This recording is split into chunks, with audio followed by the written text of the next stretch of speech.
mahadsantahay Naduujo. Soo dhawaada dadkiina gadaal ka soo galay. Inanta hadda naga tagto halka fadhiga waxaa la yidhahdaa Naduujo, waxay la shaqaysaa ceyrta muddo siday sheegtay ilaa 9 sano ah. Inanta kaleeto halka fadhiga waxaa la yidhahdaa Ikraam, barnaamijkeena la daadiinaysaa, waa gabar saxaafiyad ah, saxaafadda ku jirta. Aniguna magacayga waxaa la yidhahdaa Yaasiin Cabdullaahi, waxaan ahay dadkaas oo dhan programka soo hindisay, qolooyinkii noo fududeyna way joogaan. Si aan programkeena hore ugu galno, waxaa iyadoo nala joogta inantan Yasmiin oo iyaduna ah social secretary gacan haye ceyrta jooga, ayaa iyadoo nala joogta. Insha Allah mar baan siin doonaa. Hadda su'aal baan idin dhiibay oo islahaa cabaar ka soo fikiraan waqtiga idin siiyay. waxaan oo dhib ah horta la sheegayo wax jira leeyahay. dhibkan dhibna haysta miya mise waa wax aan anagu jawaabkaya kala soo baxno oo aan waxaan problem ahayn baan problem ka dhigaynaa. Aashaasi tuway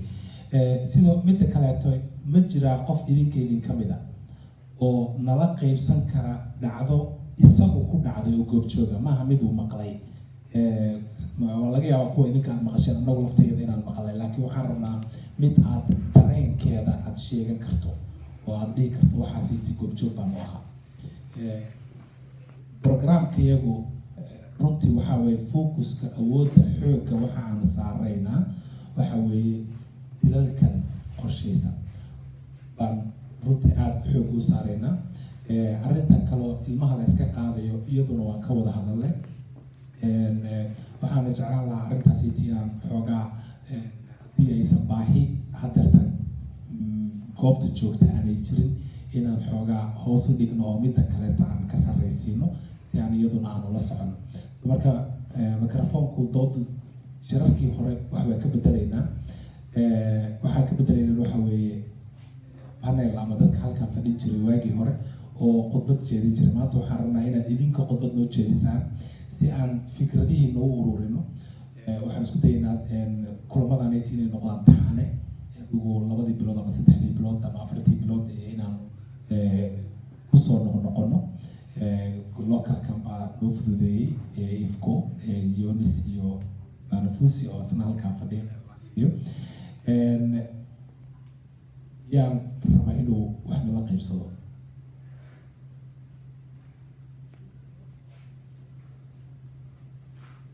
weli fakir baa ku jirta. okay laakiin dadka toon daqiiqo la siiyo 2-3 qof isu dhow si ay diskussion u sameeyaan oo su'aalaha ay isweydiiyaan ka bacdi hadhow dadka ay u sheegaan. waa fikir fiican ma sha Allah. Zakariya aad baan kaaga mahadcelinaya. Zakariya wuxuu yiri intii isla fadhida 3 ama 4 intii wada hadli kartaa in yar oo biririf yar sii biririftaasna marka qofkii iyaga ka mid ah oo su'aashaas jawaabteeda ku dhiiran kara inuu sheego codkiisa aan aragno. okay waxaan malaynayaa 3diina isu dhow iyo ama 5diina isu dhow iyo inaad kasii wada hadashaan. wax weyn oo horta laga dooda ma jirto. waqtigan baa naga dhamaanaya haddaan waqti badan isa siino, laakiin 2 ilaa 3 minute oo idinku filan tahay baan malaynayaa. dhammaantiin waxbaa idin bilaaban macnaha intiina badan waxbaad ogtihiin. ragguna bal inay meeshan dhinacyadan ka wada hadlaan laga bilaabo hadeertaan 2 daqiiqa aan siiyo. su-aasha waxa weeye dhibaatadan aanu hadda sheegayno dhibaato jirta ma tahay oo u baahan in laga hadlo? dhibaato jirta ma tahay mise waxaan anagu buunbuuninayno wax jira ma aha? macnaha waxaa laga hadlayaa dilalka, waxaa laga hadlayaa muqaadaraadka, drugska, yani waxyaalahan dhibaatadan keentay in qof kale naftiisa uu ku waayo. su-aal labaad bal midka horta looga soo jawaaba.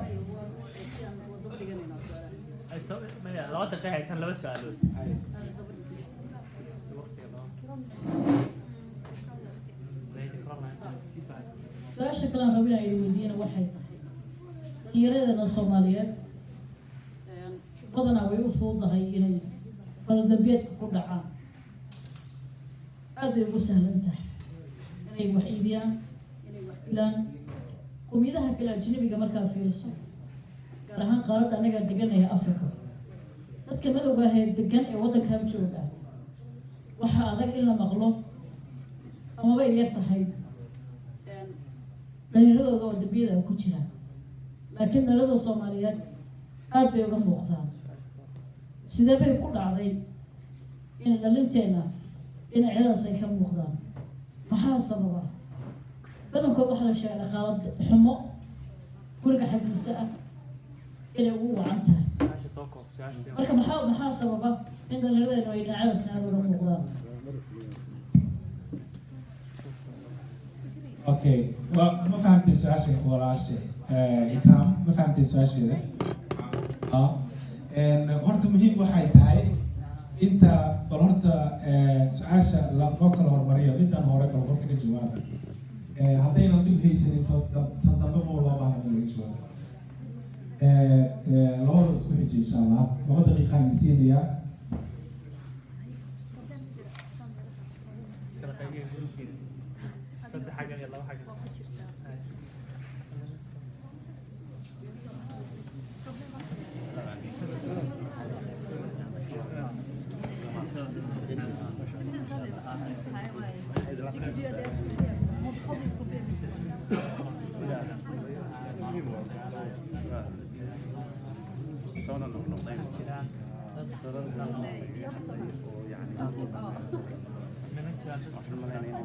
أنا أقول شيء إن أنت المرة بتاعين فيديو يسوي طار أنا قد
اوكي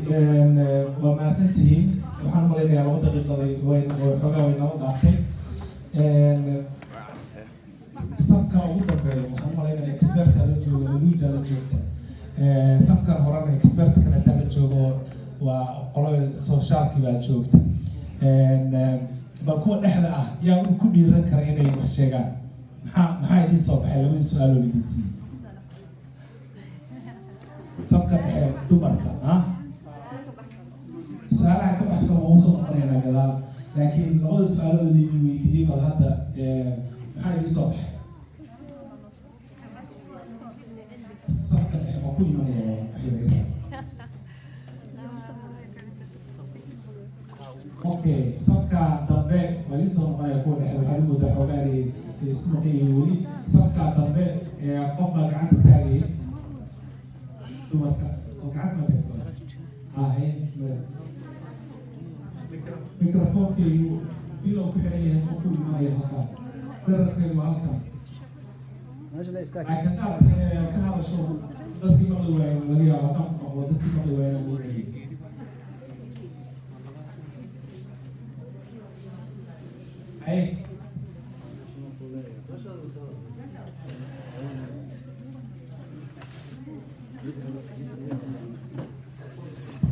waxaa naga baqin waan ku dhalnay oo nala dhalatay wax ku cilmiyay kaal adiga ma hayda ماشي كده معلش لا معانا بلاش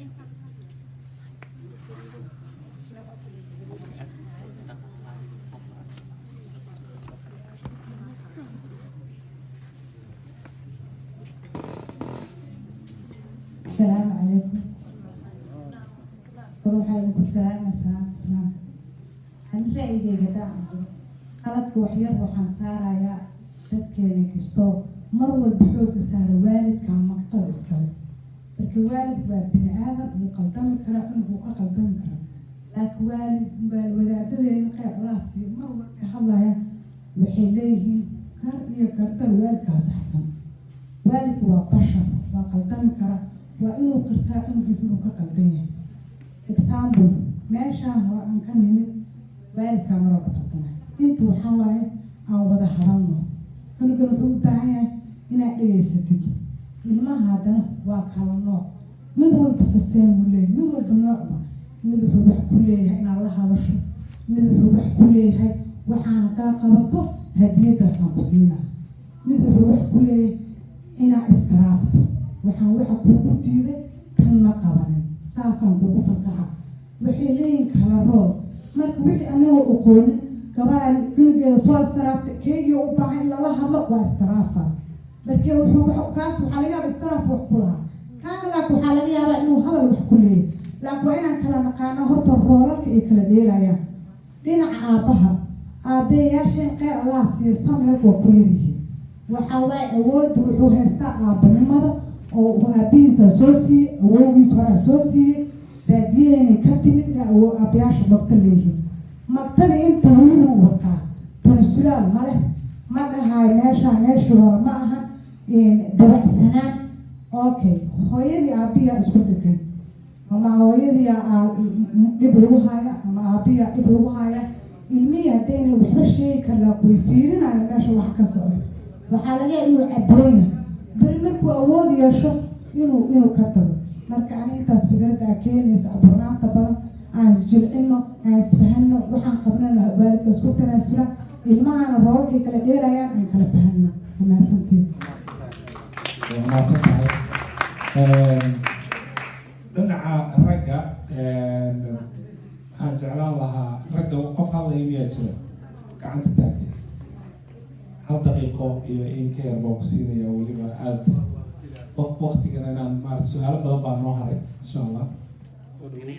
السلام عليكم ورحمة الله وبركاته. مقعي وحالي عبد الكريم عبد الله يوسف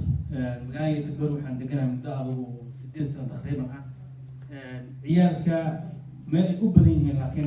واقعهم هاي عيال فاندر من جوا وسولش مش هنقص عيال سولش لا لا وكنا شو بقى لا استحكموا إنه عمل لا شقية سكولو ما أهن وها ليسن عيالك ما أهن وها ليسن والدك ما أهن waxa halaysan waxa waaye beeda nima aha laakiin waxa halaysan inaan communication kala sameeyno ilmaha baan naga qaldan ilmaha aan leenahay gaagis noqayaan waa tagayaan waa sax way jiraan ilma gaagis ilmaha way jiraan laakiin waxaan arkay in markaan fiiriyo dadku markay xidid yihiin ma wada hadli karaan war kulligana xidid miyaana waa maya qof aan ibhayn ma jiro dadka dhan waa rooga ku dacsan wata inta bisinka qabsada ismila horta kaca waa hurdaydaan قف هلا ماء قف البوافق يا وقال وقتي ها والهوتيان واتشيفتان قبا إن هيدو ما قدمتهن ما كان ما قلبين أو تنتهن ما كان ما حشاهدان ما كان وأنا مسنتهن ومتشوي وضد معناها ديرنا إيو فرحات إيو رأيك ولا عليه الأسبوع عن ما أنت ماشى لو يمد إني هلان ودهان والموهان القدر ولا إبكان أركي والعوال كان سانا ما أتشوي waxaan dareemaa dad wada xishoohaho qofka qofka kala furaaho la wada dhowriyaha ma si ay camal maxaan ugu dhex jiro waa jiraan hooyooyinku waa dhiban yihiin aabayaashu waa dhiban yihiin laakiin inaan isku sheegno oo aan wixii isfahansiino oo aan ka hadalno oo aan ka munaashaqootano way aad u fiican tahay waxa naloo wacay waa waxaan isugu nimid waxaan kacaa kol kafiira waxaan arkaa gabar Soomaaliyeed oo labisan oo 18 sano jirto dhakac u socoto waxaan arkaa wiil labada suuxi yihiin oo kala kafiira aan iskuul socon oo shaqo u socon oo qabbaysan oo saas u socdo hooyada ayaa dhashay adiga ma hayaa ma dhalin ogaa naa caddaa dhalin cunugga Soomaaliya dhalay yaa haddaa farta kuu taga waxaana farta tagaa dhammaystiran waxaan in leeyahay ilmaha ha lagu xiro dadka khibradda u leh oo walaalahooda waxaa weye weli waa magac dhabaa abo Fosi abo Yonis abaayaday kale dadka khibradda u leh ilmaha la tashada xogta ka qaata cunugga halaysan hala badnina faatixada isku mara facebooka iyo hebel cunug waa laga qaatay iyo hebel cunugtooda waa saarayna xagga iska dhiga intaasaan ku weynaha intaasaan leeyahay wabilaahi tawfiiq hada fikra midiyaha siiya waalihi asalaamu calaykum waraxmatullahi wabarakaatu waxaan rabay sheekh muxuu ahaa imaam cabdirasaaq nuur iyo Banafusi inaan qofba 2 daqiiqo aan siiyo waxaan ku horumarinayaa Banafusi oo asaga aan weli hadlin sheekh cabdiraxmaan oo kusoo noqonaya cabdiraxmaan waa cabdirasaaq oo kusoo noqonaya waqtigiisa. السلام عليكم. علي هذا محمد بن فوزي والد ميهي عرور ميهي عندنا 6 بقول لي ظهر عرور عليه او ميشان كتسنين وحال سويدي والد كاحن هويدا حن ابا حن بيدا حن وحاحن كم كولا دشي كم كولا درس كم كولا سوخدا كم wax kula cuna sababtoo waxa waaye waxaan arkayaa saaxiibkayga Yonis waa qoslayaa waa isla casheynayna wiilkiisa waxaan arkaa meesha sigaar cabay dhaqankaas mujeedaha Yonis baa dhalay war intaan u taga adeer xisaab ma oranay meelahan ku xamanaya caruur badan waxaa jirta oo waalidkooda dhayn warbax iga tag ani markii arkaan madaxayga dhunkanaayo sababtoo waa la sheekaysana ama qamra caw ama xashiisha caw ama tuuka aado waa la fadhiisana waa la sheekaysana waa waanaya sababtoo ilaahay ummadda markuu abuurayo mala dhin bax tuug noqo bax qof kasta nadiif asoon abuurmaya laakiinse markii lagu dhalo oo dul aabahaada ama hooyadaada tanna waa muhim guriga naayaahe ani weliga kelmadaas naayaa iyo waryaa ma soo qabna afkayga sababtoo kumaan soo korin waryaa qofka uu yiraahdo waa kala dhimanaynaa caruurna in waryaa la yiraahdo ma ogolihi annaga laakiin war waa caadi Soomaaliya naaya haddaan Soomaali nahay maanta ka xaabino haynaa marka meeshaanito madashaanito oo la furay ujeedadeedu ma ayna anigana idinka wax idin sheego ama waxa waaye dabqasho waalid maadaam la yiri dareen waalid la yiri war wax dareemo aan wax wada wadaagno yaan hoos wax iskugu dhigin seen xal u gaari karnaa aan isu sheegno qof kasta oo naga mid ah weliba dhalinyarada gadaal xagga fadhido ayagaa laga rabaa in la dhaho waxaas banoo qabataan waxaas banoo samaysaan ha aamusan idinka hataa sababtoo meesha ugu weyn loo socdo waxa waaye idinka waaye annaga waa soconay aabii hooy wax way dhalayaan laakiin way si socdaan adaa meesha lagaaga tegaya maxaa lagaaga tegayaa maxaa ii dhaaftay wax iima dhaafin marka waxaan isdhihi lahaa maxaa la yidhahdaa idinku dheeraad raali ahaada aan qalbiga isku furno caruurtan dariiqa lagu caynaayo intaad cunugaasi tacaan lahayd hadduu tug yahay ama hadduu khamri caba warsoo leexibal waa kaala xishoonaa berito wuxuu ogyahay inuu ku arkaayo khamri inay kasoo warta maro waa kala cararayaa laakiin haddaa ka leexatid wuu cabayaa marka ku arko wuxuu ogyahay inaad ka leexanaysid laakiin abti ama adeer hawar yar eedo maxaa kaa sawraa maya owdhaa berita haddana wuxuu ogyahay inuu ku arkaayo waa kala cararaya ilaa ou iska daayaa laakiin haddaa caysid kulley wuxuu ogyahay in abaal iyo weji iyo wanaag iyo waxba aa ohaynin kuma yaqaan ma taqaanin asalaamu calaykum waraxmatullahi wabarakatu عليكم السلام ورحمة الله وبركاته ومع سنتهاي إمام نور الفاق نور سودو راشي مكو إلا ومسكحة كوايا ومكو إلا إمام نور شيخ عبد الرزاق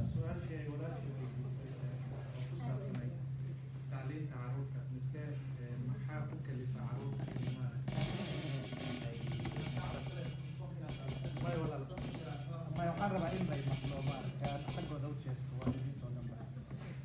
ba qadiyadda ku saabsan tacliinta anigu asalkaygii hore macallin ahaan ayaan ku shaqayn jiray weligeyba ilmaha waxaa loo baahan yahay intuu yar yahay oo maaragtay 4 jir 5 jir in horta lagu bilaabo in la jeclaysiiyo inuu wax barto hooyada iyo aabaha ay geeyaan biblioteega oo loo soo iibiyo kutubta oo la baro horta inuu fadhiisan karo dhowr daqiiqadood saacad 30 daqiiqadood 45 daqiiqadood horta inuu fadhiisan karo uu meel fadhiisan karo waad aragteen Swedishka inta badan iyo hooyooyinka wax bartay ciyaalka way u sheekeeyaan oo maaragtay intuu saaxan buug baa lagu seexiyaa buuga geerar baa loo soo qaadaa horta waxaa la rabaa ilmahani inuu jeclaado tacliinta haddaan isniraano markay sideedaadka gaaraan hadda wax baran ma socon karto horta taa mid weeyaan midda labaad waalidkiiba hadduunan garanayninba Sweden tacliinta aad bay isu bedeshay macallinku wuxuu tusaale unbuu siinaya waajibka wuxuu ku dhacayaa waalidka guriga inuu u aqriyo berigii hore inagu markaan wax laysoo barayay macallinka wax walbay fahamsiin jiray Sweden saas maaha arday walba ma siin karo 30 daqiiqadood waxa kaloo jiro muhiim ah ardayda aad bay u kala duwan yihiin ardayda waxaa jira arday iskuulka intuu dhiganayo ay ku adag tahay maadada in mar keli uu imtixaanka galo xaq waxaad u leedahay inaad macallinka intaad u tagtid aad tirahdid mataga u kala yaryaree waxaa jira qaar isagoo garanaya marka uu buugga dul fadhiisto waxaa ku dhacaysa wax la yidhahdo panic waxaa loo baahan yahay kaasoo kale in meel keligiiya in la fadhi intaasoo dhanna waa la samayn karaa gymnasiadka markay gaarhaan ma ogtiin in wax la yidhahdo resource team ay jirto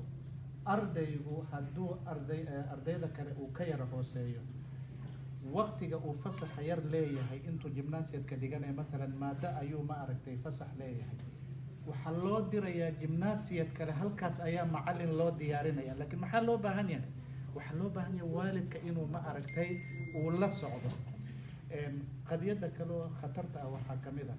waxaa la yidhi ciyaalkeena maxay u iibiyaan dabcan anigu uma arko ilaa hadda waxaan taaganahay ciyaalku waa innocent يعني مشكلة ميل باجرت للربع إن لو قلت أو دراسة لو سميه مثلا أرضي سجالات كي بقدعي مثل جيمناسيات قري جيبو شوجا وحول باهن يكون ونكسنين وقشته كبو ونكسنين وقشته والد كي أود أملها وحلاقي يبلا بده والدين ينشر وإنه alternative كلهلا alternative قوام حي وحات أوجاتان حافظ والبجواري وسوق ليس قروح بدن oo rag aan la garanaynin wax bay qaybinayaan ma rabo mas'alada waa mas'alo booliis inaan dhex galo ma rabo laakiin waxaan idin sheegayaa waalidku isaga ayaa samayn kara inuu ilmuhu jeclaado tacliinta waalidka hadduunan even isagu wax soo baran uu maalgelin kara lacagtan hagbada maalan hagbadaha aanu dirayno ciyaalkeenan maalgelin ku samayn karnaa wallaahi waxaan garanayaa waalid aan weligii wax soo baran oo ciyaalkiisoo dhan jaamacada ay ka soo baxeen ayaan garanayaa magaaladan iyo Tabori marka mas'aladu walaalayaal waxay u baahan tahay from beginning inta ilmaha uu yar yahay in xaaladiisa lala socdo intuu in la jeclaysiiyo iga raali ahadayaan qaadan waqtigoo dhan mas'aladan waxay u baahan tahay muddo dheer in laga sheekaysto dadka khibradda u leh in ma aragtay loo soo bandhigo walaashii qadiyadda ay tiri oo ku saabsan jazakallahu khairan information kana siisay walaal waxaad ogaataa system walba daldaloolo ayuu leeyahay haddii lagu arko inaadan qaanuunka garanaynin af aadan garanaynin adoo wax xaq u leh ayaa ciyaalkaaga si kale ma aragtay lagugu dhigi karaa mar walba dadka meesha fadhiya perfect maaha laakiin maxaa loo baahan yahay inaanu inagu fursad aanu siinin ciyaalkeena ma aragtay fursadda ugu horeysana waxa weeyaan labada waalid waa inay shaqaystaan haddaad caruurtaada biilaysid oo lagu arko inaad active tahay aad bay u adag tahay in gurigaaga la soo galo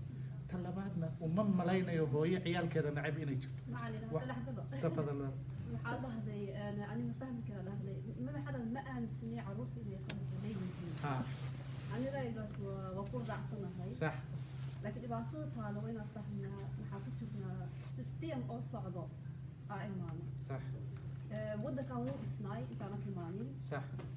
dhibaatooyin way haysteen sax marka anaga marka waa imaanin وحيا وكو ريرنا صح. اوكي سوماليا dadka badankood reer miyiga ahaayeen dowladii markay dhismatay 1960kii ee bilaawatay in modern ay noqoto dadka marka intaan joogaba maxaa u maleeyay ku soo koray waqti modern ma rabo inaan ku jiro Facebook qofkii duubaayo mise suurayo waa maasan ma rabo xataa okay aniga maxaa lahaa yadkoostoda waxaan u shaqeeyay u shaqeeyay maxaa ka qayb galay meel oo ka hadlayso guri la'aanta ka jirto Yotobori صح laakiin kastan ugu dambeeyay ma ayna dhisin guriyaal u istaagay dhismaha guriga okay markay noqoto Biskopsgården Bergsjön Tynnered Angered Gårdsten magaalooyin xaafadahan oo ka fog magaalada centerkeeda maxaa la dhisay 1960 meelahaas la dhisay maxaana loo dhisay dadka oo shaqa xamaaliga ah oo Italiyaanka Yotobori oo magaalo oo industrial ah oo 60kii iyo 70kii shaqo badan xamaal badan u baahnaayo laakiin guryaha ma aynan milyan block program aa loo dhisay okay أنا كم إيماني سوماليين هل إلا وجرتا لكن بدنا سوماليين إيماني أوكي حافظها المركو نباتوين هستين drugs هستين ديله هستين because social class كو وهو سيان أردقنا أوكي dadkii marka way ka baxeen xamaalina noqdaan maxay galeen chance folkina noqdaan xafiisadina fadhiistaan marka ajnaabta iimaanayso maxay noqdaan in iyaga xamaali ay noqdaan hadaa kolkan fiira subaxii aroornimo intaan qoraxda soo bixin hadaa tareenka aa raacdid aan yareed mise bariko meelba ahaato basku wuu buuxaa tareenka wuu buuxaa wejiyaasha hadaa fiirisna waa qof ajnabi waay intay u socdaan maxay hagaajinayaan dakhtariinto tareemakay wadayaan basaskay wadayaan waa dadka xamaaliga ah caruurtooda markay degan yihiin meelaha cariiriga guriga cariirigu leeyahay waa soo kooba marka anaka ajnabiga maxaa dhaxalnay dhibaatooyin already meesha oo yaalo taa wana fahmnaa dhibaatooyin already oo yaalo aa dhaxalnay markaan hooyaday kasoo cararaysay dhibaato iyo qax iyo buuq ma ayn isdheheenin meel maxaa adiga oo dhaxli doona dhibaato buuq ee taalo maxay ahayd naftaada badbaadi gurigaana lagu dejinaa 4 qol waaye firaasho iskuulkana tagne 10 sano ka bacda reality arkaysa meesha xaafadda siday tahay cunugina ma kala figto marka taa waa mid system oo socda imaan talabaad Reda Barnen waa urur oo la dhaho caruurta la badbaadiyo intaas sano jiray baaritaan ay sameeyeen caruurta lagu koriyo guryaha cariiriga sidee noqdaan markay weynaadaan hal qol 4 ciyaal jiifo mise 5 ciyaal jiifo caafimaadkooda sidee noqonayaan iyo shaqo ma heli doonaan markay ay weynaadaan sidee maxaa la mid buryare muwadin nuucu noqonaya la baaray maxaana la arkay badankooda criminal inay galaan koo maxaa degtay xaafad xun talabaad cunuga cariiri anaga waa Soomaali ma sha Allah caruur badan nahay guriyashana waa guriyay anaga ma noo dhisay kaas ku dhistay wanu yar yahay cunuga xataa kunuunka hadda muxuu dhahay saa sheegaysa waa caruurta wana lagu caawiyaa waxbarashada aan dhahay Soomaalihan kunuunka xataa wuu fahamsan yahay laakiin cunuga hadduu haysanin meel uu guriga wax ku aqrisadana fadhiga TV Soomaaliya ka socdo qolkii walaala game ku jiro ku ciyaarayo mis telefoon ku hadlayo wala fursana fadhiga hooyadii cunto karinayso waa hur iyadoo dhan kulaal noqonaya daaqada ilfurno laga xir intuu ku aqrisana kunuug waxay dhaheen dhibaatada dadka Trump boodiyay degan dhibaatada way haystaan Soomaali wala Arab wala Ajnabi wala Turki dhibaatada way haystaan waxay dhaheen iskuuladii dhaqaana kooladiis ala furaa kiiraha imaado cunugan ka wara bax 10 صبر اسكو كو في عينه إباطة ما تحبش تمر كان محاولة ساب كل درا لازم محاولة ساب لكن إباطة في المال أنتو كان بقية هاي وسمعنا يموجي مالكو أنا وأنتو جون سمعنا بدن ولا ضحايا وصاب جرا مدة فجري حلف حلف اللي مين مدة الأرورية haddii qofka saxadidu waxa waqti almaanaya Soomaali waa la turjumaa marsiinaysa wadada.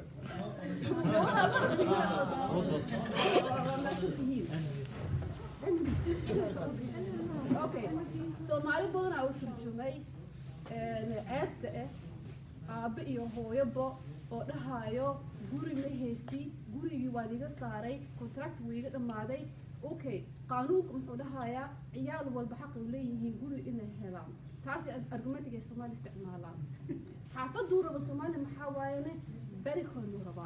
angare duraba meesha uu degan yahay uu ku waayay arkay suu ku imaaday uu raba. Okay, kumuukana ma hayo guri muxuu dhahayaa kaalmee kala tag ana ma ku la yaabaa adoo waalid oo mas'uuliyad ku saaran xaafad saan u baaba'san askarta xataa laga kaxeeyay oo meel centralization lagu sameeyay Stuart Hall ulabi criminalka saan u badan yahay sidee ku rabi kartaa oo ku doodi kartaa xaafadana rabana sii degnaado marka maxaa ii soo baxday waalidiinta qaarkood inay yihiin selfish maxaa lagu fikiraa aniga mataqaanaa bulshadayda sheekadayda gabdhaha arkay waxay caawinayaan ma lagu fikiraayo cunugan mustaqbalkiisa siduu noqon doonaa 20 jir ku gaaro sheeko waa dhamaatay control ma haysid. Okay, 10 sano markuu wiil ku gaaro control ku haysan laakiin 10 sano wixii ka dhaaftaa hadaanan badbaadinin oo xaafadana ka guurin hadda maxaa arkay dad dhahayo xaafadan serious ka raba 4 qol مسافران اللي حاكلها تباسكو تبريان أكربا أفر كلها كربا سوى تمصر صفك جرا سيدا كرة بكرتا داخلا هوستي لدرب لوجرا وين واحد سطر ولا waxaan aad u jeclaan lahaa insha Allah daqiiqad in mustaqbalka mumkin hadda mawaadiic aad u waaweyn oo lagaga hadlo bilooyin ayaan rabnaa inaan daqiiqadeer ku soo koobno in marka labaad dad mutakhasisiin naloo diyaariyo oo tacliinta ah oo ha noqdaan Swedish ha noqdaan Soomaali jaamacadaha dhiga iyo macallimiin in ma aragtay topiga kale lagu ekaado ma aragtay tacliinta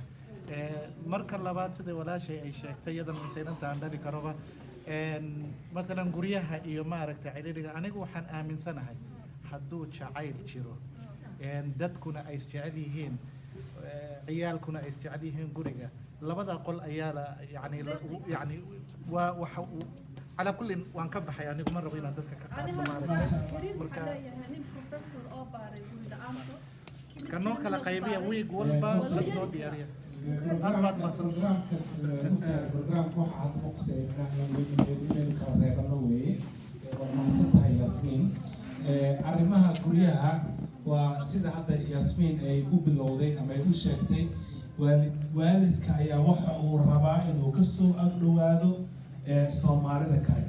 waalidka ayaanan u danaynaynin caruurtiisa oo isaga isu danaynaya isla waalidkaas hadii la yiraahdo Norland aad guri baa ka helaysaa marabo soo runta aynu isu sheegno macnaha waxaan maaha wax komuunka iyo tibore guryaha way jiraan guryo faaruq ah laakiin waa guryo qaali ah waalidku hadduusan shaqaysanin oo isaga uusan iska bixinaynin dee ceertu kaa bixin mayso 12 ilaa 18 oo karoor guriga kaa bixin mayso dad baa waxay ku jiraan 6 sano 8 sano bay saf ku jiraan marka adigoo shalay la yimidna lagama hormarin karo macnaha waa inaan u hadalnaa si kal iyo laaba dhexdeena maaha inaan dhabarka iska dharbaaxno oo isbeenti macnaha been isu sheegno oo aan isu lugoyno maaha magaalada iyo tibore guri ma yaalo haddii waalidiinta cusub ama dadka cusub oo sharciga maanta qaatay oo raba in ay magaalada soo degaan waa inuu ku tashtaa inuu qof kaleeto dulsaar ku noqdo oo sidaasay mustaqbalkiisa iyo ilmaha uu rajada ka leeyahay inay dibadaha ama macnaha waddanka dibadiisa ka imanayaan waxaas waa dhibaato kaleeto iyadoo meesha taagan programkeena maanta ku qusaysa marka horaan uga soconayna insha Allah walaashii waxa weeye waa ku casamay iyadu waa ka noqotay waxaan malaynayaa ama qof baa ku yiri ama jawaabtii baad heshaa waan malaynayaa waa kasii soconaynaa inan waxaa jirta inan kaleeto maasha Allah waxay noo soo diyaarisay qayb yar oo nuxub yar oo suugaan ah muna somahayn muna kumere luqaasad gashay oo arki waay qof baa iga kale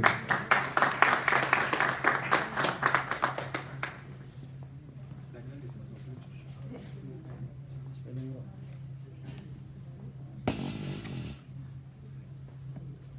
السلام عليكم.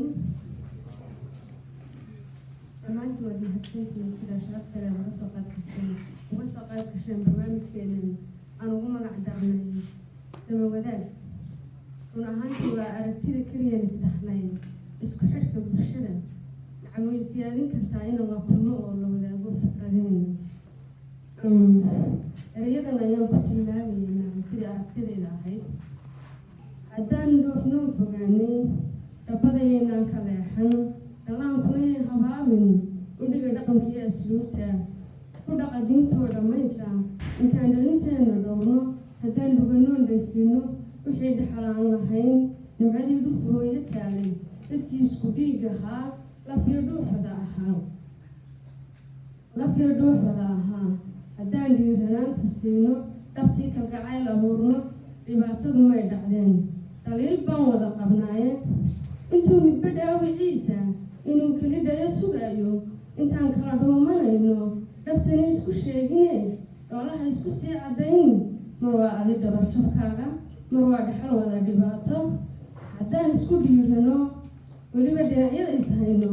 midkeenna ma dheeliyeen. markaan tilmaamayo ereyada bulshadeenna qof walba dhibaato gaar ayaa haysata. run ahaantiina waxay la tahay inaylaan wadaagin sida badan aan intaasaan kaga baxayaa dhammaanteen inshaalla. maasha allah waa mahadsantahay Muna. waxaad u moodaa barnaamijkan aan keligii daadihinayo inantii way noo soo noqonaysaa insha allah. walaalayaal horta aafo qaran aafo soomaaliyeed ahaan bayna inoo haysataa. runtii waxaanu ka hadlayno waa wax aada serious ah. maantadan aan idinla hadlayo laba meyd baa noo yaalla. runtaan isu sheeg micnaha maantadan aan kula hadlayo laba meyd baa noo yaalla. labadooduna waa Soomaali, wiil iyo gabar. horta labadaa qof oo dhimatay horta aynu u duceyno. ilaahay maaragtay dembigooda ha dhaafo. waalidkii ay ka baxeenna iyo ehelkii qaraabadeena samar iyo iman allah kasi. dhalinyarada labaduba midna waa 25 jir inantuna waxaa weeye 17 jir. si foolxunna way u dhinteen oo de waa sidaan jeclaan lahaa maaha. waxay ahaataba siduu ilaahay kuugu talagalay inaad ku dhimato kolley dhaafmaysid. laakiin waxaa jirta yani dadaalkii adigu ma samaysay. yani berrito markaad aakiro ood dhimatood ilaahay hortiisa aad taagan tahay micnaha ma ku dhiiranaan kartaa oo ma dhihi kartaa ilaahayow intii karaankayga ahayd waan sameeyey laakiin awooddeydii bay ka badatay waxaan garanaysaa ma ku dhihi kartaa. marka aad gurigaaga fadhido ama dhalinyaro ahow oo caruur haddaadan haysanin ama haddaad ilmaha ku wanaagsan yihiin waxaa jiro waalid walwal gurigiisa la jooga. kuwa tacsi u taalo, kuwa caafimaad darro hayso, kuwa gurya la-aan hayso Yasmiin ka hadashay, kuwa dhibaatooyin kaleeto. maxaa inoo diiday inaynu iska warqabno? maxaa inoo diiday inaynu samaysano gole aanu kaayaga dhibaataysan aanu ku arki karno?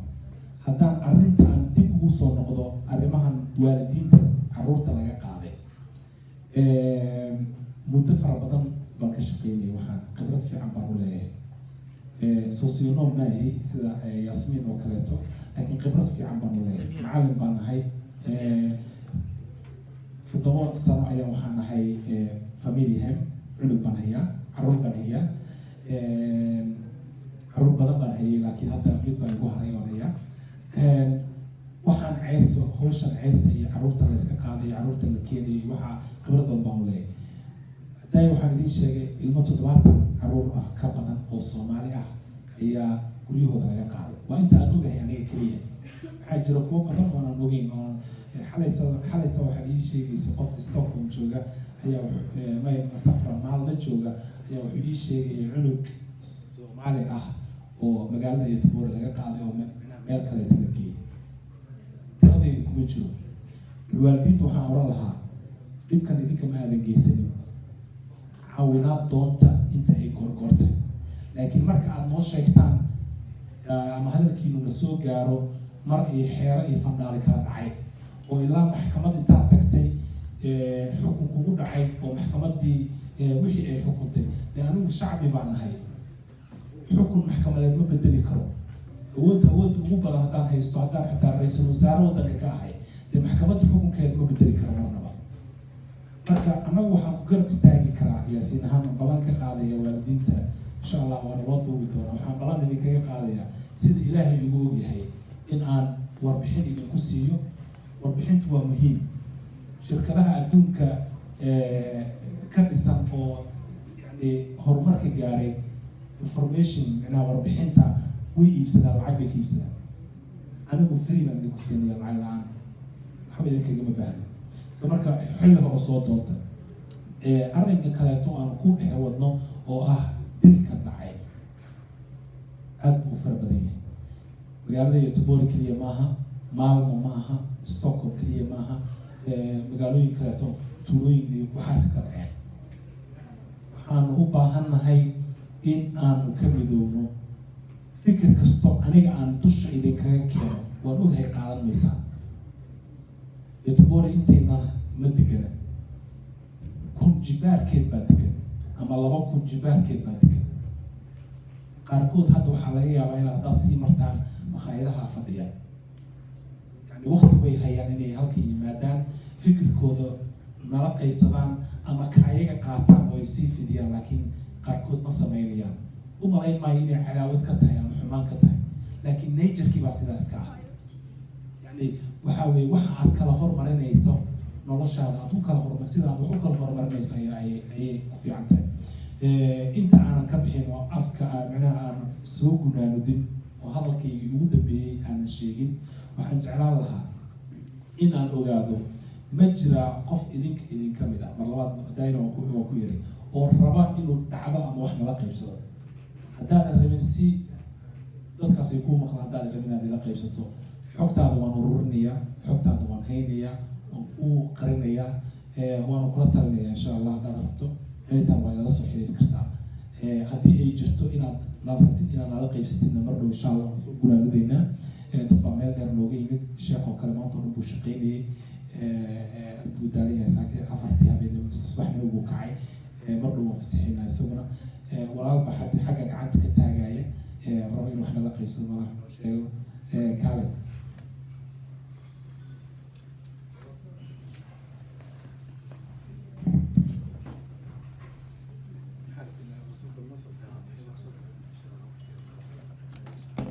بسم الله الرحمن الرحيم. maanta dhan waa la hadlay, waxaa la eedayo dhalinyarta baa laga hadlay. horta dhalinyarta inay halaabaan ama ay duuka waxaa ugu wacan waalidiinta ayaa ugu wacan, weliba odayaasha iyo waalidiintii waxaa ugu wacan horta odayaashii. sababtay ugu wacan yihiin waxay tahay horta meeshii carruurta ay control lahayn inta badan waxay ka sheekeeyaan qabiil iyo fadhi gudari iyo tol. hataa carruurta ay ugu sheekeeyaan qabiil ayay baran. ilma yara arkaysaa qabiil ka sheekeynaya gudari iyo waxaas. marka waxaa leeyahay carruurtii saas marka meeshii lacagtoodii hataa inta badan waxay ku diraan qaaraan iyo qabiil iyo dadka lagu laaya, carruurka lagu laaya, masaakiinka lagu kala aftay. marka adigoo carruur kale lacagta u diraysa lagu dilaa, lagu baabi'inayo. marka carruurtaadii sidee ku nabadgelaysaa? adna carruurtaadi waa laga jaraya. ila waxaa yidhi aljazaa min jinsi alcamal. qof walba wuxuu gudo ayaa laga abaalmarinaya. meeda kaleeto qof baa dhib ku dhacaayo, waa lagu fiirsanaya. waxaa leeyahay ninkaa reer hebel waraas oo lama garistaaga oo garabkiisa lama galayo, oo qabiil ayaa lagu tiirinaya. marka haddii la isku duubnaan lahaa oo Soomaali garab yani istaagi lahaa, oo isku duubnaan lahaa, ninkii Soomaali dhib gaaro la garab istaagi lahaa,